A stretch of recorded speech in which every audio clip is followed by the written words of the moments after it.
أعوذ بالله السميع العليم من الشيطان الرجيم بسم الله الرحمن الرحيم الحمد لله رب العالمين وبه نستعين وصلى الله على سيدنا محمد وعلى الطاهرين وعلى الله دائم أجمعين من الآن إلى قيام يوم الدين. Nous sommes toujours dans le chapitre de la connaissance de l'imam, le Kitab al-Hujjah, le chapitre 35, le tome 2 d'Al-Kafi. Un chapitre sur le fait que les saints imams, ce sont les seuls qui ont réuni le Saint-Coran dans leur ensemble et qui sont les seuls à posséder toute la connaissance coranique. Un chapitre qui de nos jours pourrait être tendancieux. Je vais éviter de faire certains commentaires, je laisse les gens réfléchir à ces hadiths avec juste un petit commentaire vers la fin sur le dernier hadith. Et après la définition, une autre définition du tahrif, c'est-à-dire la falsification, qui n'est pas seulement la falsification directe du texte.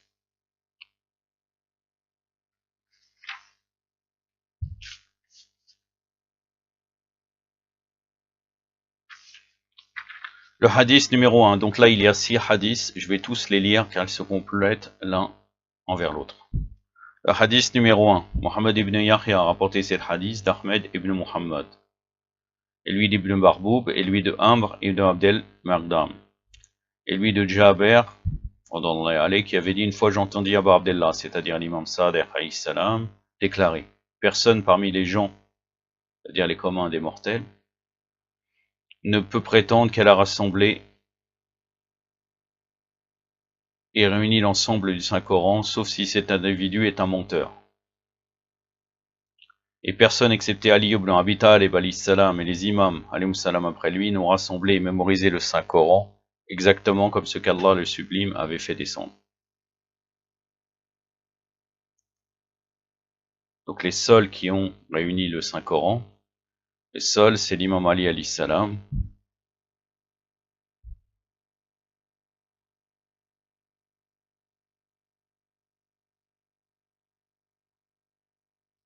et personne ne peut prétendre l'avoir rassemblé autre que lui. Et aussi ceux qui ont mémorisé le Saint-Coran et qui connaissent réellement ce qu'Allah a fait descendre, ce sont les imams alayhi salam.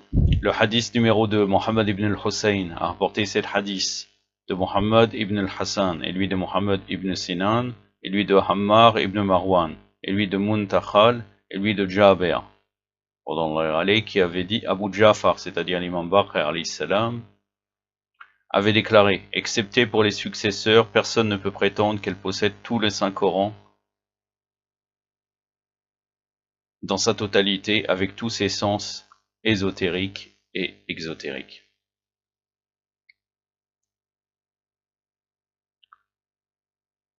Donc le Saint-Coran dans toute sa totalité, dans ce hadith, ça peut vouloir dire son commentaire, car il est rajouté les sens ésotériques et exotériques.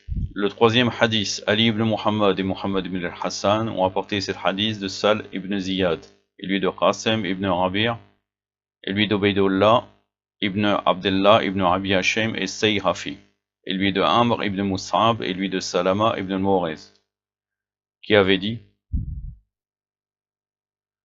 en une occasion, j'entendis Abu Jafar, l'imam Baqir alayhi salam, déclarer: parmi les sciences et les connaissances qui nous ont été données, il y a l'explication du Saint-Coran et de ses verdicts,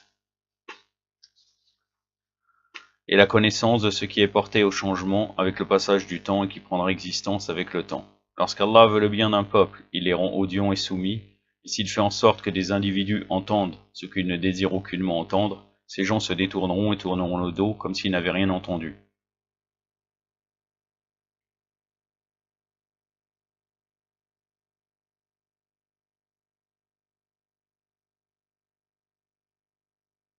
L'imam resta pour un temps silencieux et déclara ensuite: si nous avions trouvé des gens réceptifs et dignes de confiance, nous aurions alors parlé avec eux et les aurions confié bien des secrets. Et c'est à Allah qu'on devrait demander aide et assistance.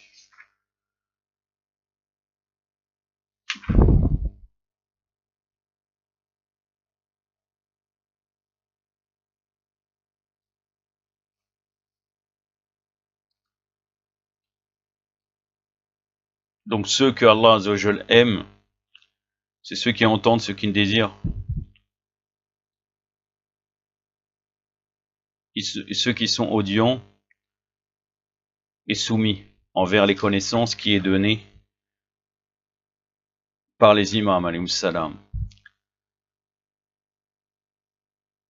Et d'autres individus, ils entendent ce qu'ils désirent aucunement, et ils se détournent et tournent le dos, comme s'ils n'avaient rien entendu.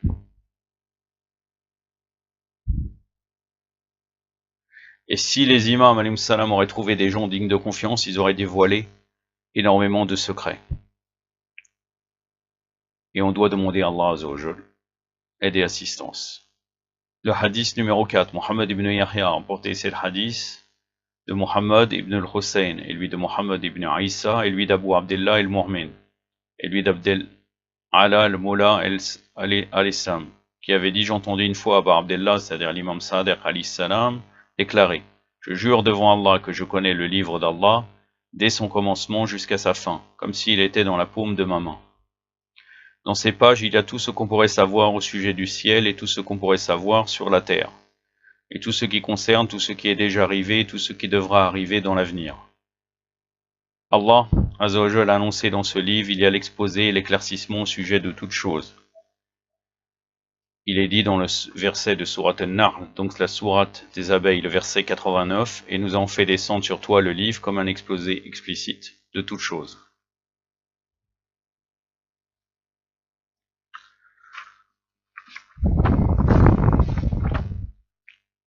Donc la sourate numéro 16, le verset 89.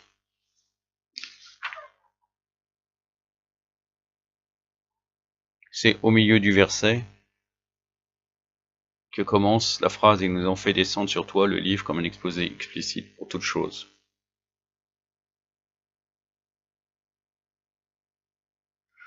أعوذ بالله السميع العليم من الشيطان الرجيم ونزلنا عليك الكتاب تبيانا لكل شيء صدق الله العلي العظيم. Le hadith numéro 5. Mohammed ibn Yahya a rapporté ce hadith d'Ahmed ibn Abi Zahir, et lui de Khashab, et lui d'Ali ibn al-Hassan, et lui d'Abdurrahman ibn Kassir, qui avait dit, en occasion à Abu Abdullah, c'est-à-dire l'imam Sadiq alayhi salam, et cita le noble verset: quelqu'un qui avait une connaissance du livre dit: je ne te l'apporterai pas avant que tu n'aies cligné de l'œil. Sourate al-Naml, donc la sourate les fourmis, le verset 40, qui est la sourate 27 du Saint-Coran.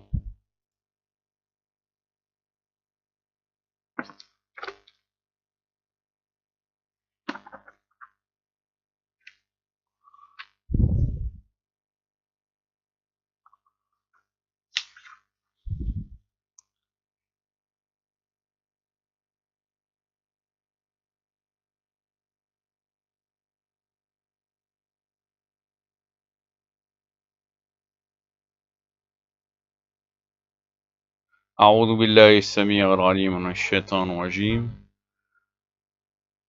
قال الذي عنده علم من الكتاب أنا آتيك به قبل أن يغدى إليك طرفك صدق الله العلي العظيم. Donc c'est: je te l'apporterai avant que tu n'aies cligné de l'œil, ou bien on pourrait dire avant que ton regard ne revienne sur toi. Donc ici de ce verset, l'imam Sadiq alayhi salam, il ouvrit ensuite tout grand les doigts de sa main et les posa sur sa poitrine, en déclarant: je jure devant Allah que toute la connaissance du livre dans sa totalité est auprès de nous.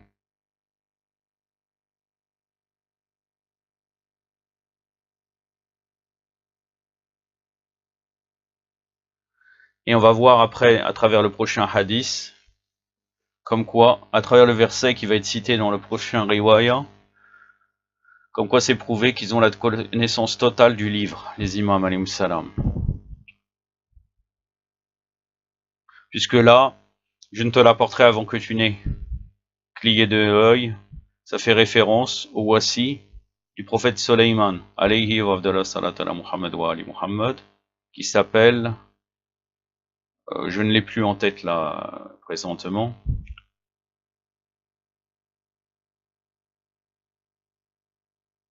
je crois que c'est Asif ibn al-Balkhiya, alayhi salam. Oui, ça doit être ça, c'est cela. Et donc, lui, il va ramener le trône, c'était pour prouver aux gens, il voulait montrer Soleiman que son voici est capable de certaines choses. Donc c'est lui qui sera son successeur par la suite.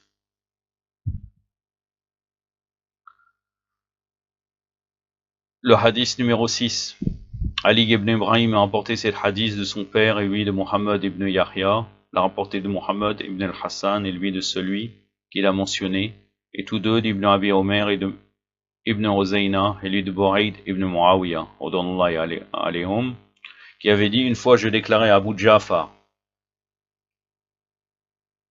l'imam Baqir alayhi salam,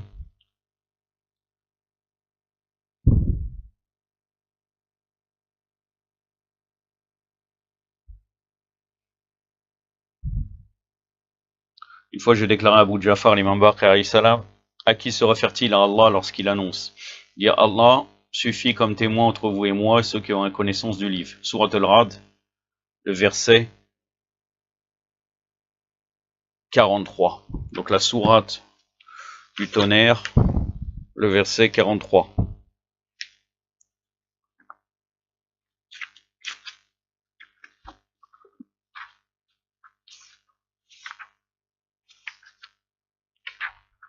La sourate du tonnerre, c'est la sourate numéro 13.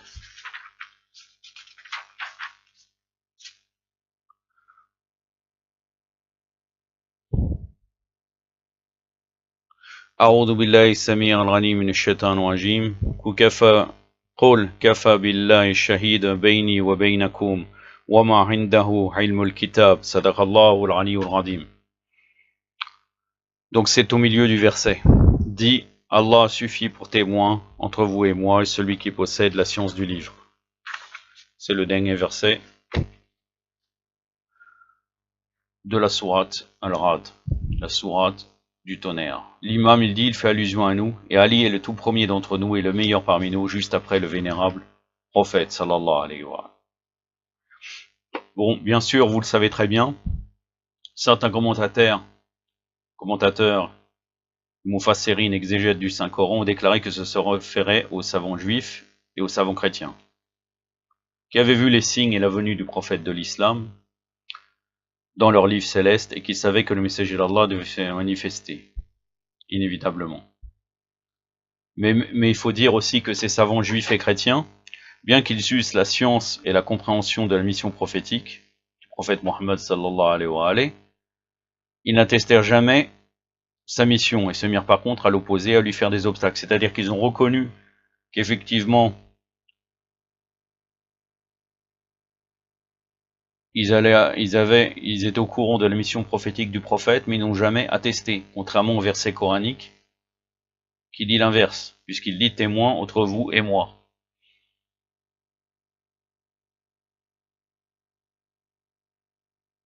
Donc ils témoignèrent de ce fait, mais ce ne donnera pas la peine de lui montrer leur confiance et leur soutien en sa mission. Vous avez dans le verset 197 de Sourate Ash-Shu'ara, donc la sourate Les Poètes, un verset qui dit: n'est-ce pas pour eux un signe que les savants des enfants d'Israël le sachent? Donc ils le savaient, mais ils n'ont pas attesté de la mission prophétique du prophète. Et le grand témoin pour la mission prophétique du messager d'Allah sallallahu alayhi wa sallam, c'était l'imam Ali alayhi salam. Car il était bien sûr, comme vous le savez très bien, le plus savant, le plus érudit, cela en volonté divine, et fut le témoin le plus digne de confiance du messager d'Allah sallallahu alayhi wa sallam. Et il était le plus humble et le plus obéissant des disciples du prophète sallallahu alayhi wa sallam. Ça c'est ce qu'on peut dire sur ce hadith. Maintenant nous pouvons arriver à quelque chose concernant la falsification. Donc le sens du mot tahrif, c'est le fait de changer une chose et de la déplacer de sa propre place à une autre place, ou bien de donner un autre sens de sa véritable signification ou du sens supposé d'un mot. Donc ce n'est pas obligatoire que quand on parle de falsification, ça veut dire forcément l'addition, c'est-à-dire le fait de rajouter quelque chose, ou bien enlever, c'est-à-dire concernant les versets coraniques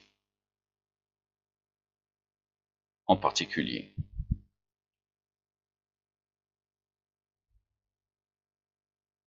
Par exemple, Allah Azzawajal dans Surat An-Nisa, le verset 46, il est dit, Surat les femmes, il en est parmi les juifs qui détournent, yu'arifoun, en langue arabe, les mots et leur sens. Donc je vais vous lire le verset en arabe.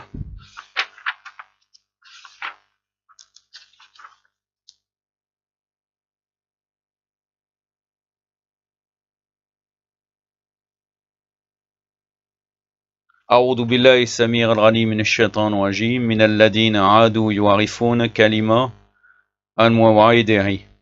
C'est-à-dire là, il y a des juifs qui altèrent la position des mots.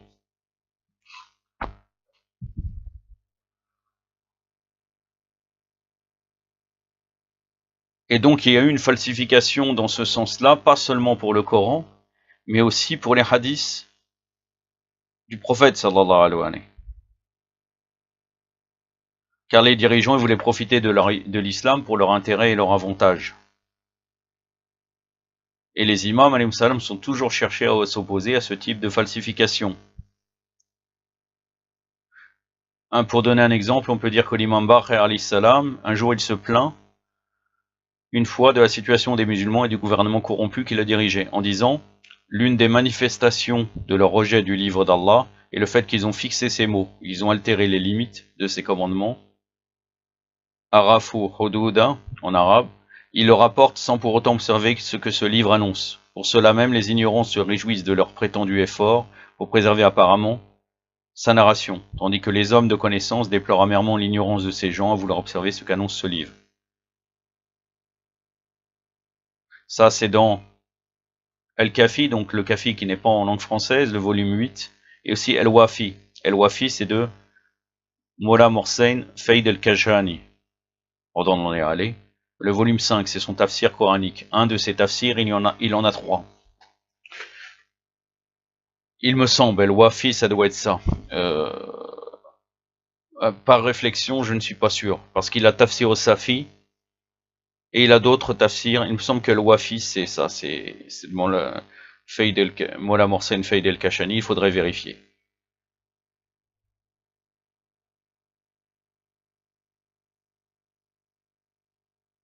Donc on peut dire, ou bien on peut appliquer, que le mot tarif peut être employé dans ce sens-là. Mais de là à dire que forcément, à chaque fois, ça concerne cela, je ne peux pas dire. Je ne sais pas. Et prendre position dans ce sujet, c'est assez risqué dans la communauté. Donc on pourrait dire, on est mutawaqaf, c'est-à-dire je m'arrête ici. Dans les prochaines vidéos, je ne continuerai pas tout de suite les leçons sur la connaissance de l'imam. Pour compléter ce sujet, je vais vous parler dans la prochaine vidéo de qu'est-ce que contenait la compilation du Coran par l'imam Ali alayhi salam. Qu'est-ce qu'elle contenait?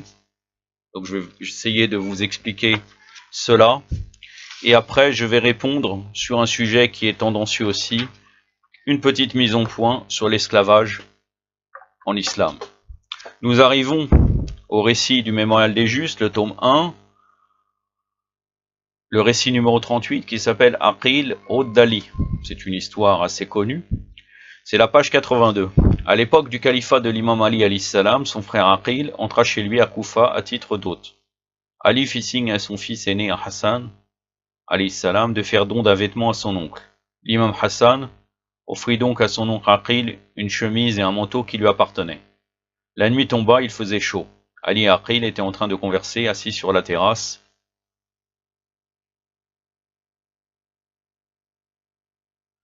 de la résidence califale. Vint l'heure du dîner. Aqil, qui se considérait comme invité à la charge du califat, s'attendait naturellement à une table bigarrée, c'est-à-dire une grosse table bien fournie. On peut comprendre aussi qu'il est pauvre car l'imam Hassan lui a offert un vêtement à son oncle. Mais contrairement à son attente, fut dressée une table extrêmement simple et pauvre. Est-ce là tout ce qu'il y a comme repas demanda-t-il avec grand étonnement. Cela n'est-il pas bienfait divin lui répondit Ali alayhi salam. Quand à moi je remercie au combien Allah pour ses bienfaits et lui en rend grâce. Il me faut alors exposer ma requête au plus vite et prendre congé. Je suis accablé de dettes. Donne l'ordre qu'elle soit remboursée le plus rapidement possible et assiste ton frère de la somme que tu voudras afin que je rentre chez moi sans déranger davantage. À combien tes dettes s'élèvent-elles? À 1000 dirhams. Oh, 1000 dirhams, quelle somme élevée, je suis désolé, cher frère, de ne pas avoir temps pour payer tes dettes. Mais attends donc qu'il vienne le moment de la distribution des salaires. J'en prélèverai alors de ma part et te la donnerai, satisfaisant aux conditions d'assistance et de fraternité. Si ce n'était l'entretien de ma famille, je te donnerai toute ma part sans rien regarder pour moi-même. Quoi? Attendre que vienne le moment de la distribution des salaires? Le trésor public et les revenus du pays sont entre tes mains. Et tu me dis d'attendre le moment du versement des quotes-parts que tu me donnes de la tienne. Toi qui peux prélever sur le trésor public la somme que tu veux, pourquoi donc me renvoies-tu au moment du versement des salaires? En outre, à combien s'élève tout ton salaire? À supposer même que tu m'en donnes la totalité. En quoi m'aidait-il à mon problème? Ouais, vraiment que Aqil a des problèmes de conviction. Déjà, il parle à l'imam Ali comme si une personne normale, alors qu'il est l'imam, et en plus de ça, là, il est infaillible. Et même, il n'a pas confiance en Allah. C'est-à-dire l'imam Ali, certes, qui va lui donner le Bayt al-Mal, il y aura le baraka, quand il lui donnera la somme qu'il a sacrifiée l'imam Ali.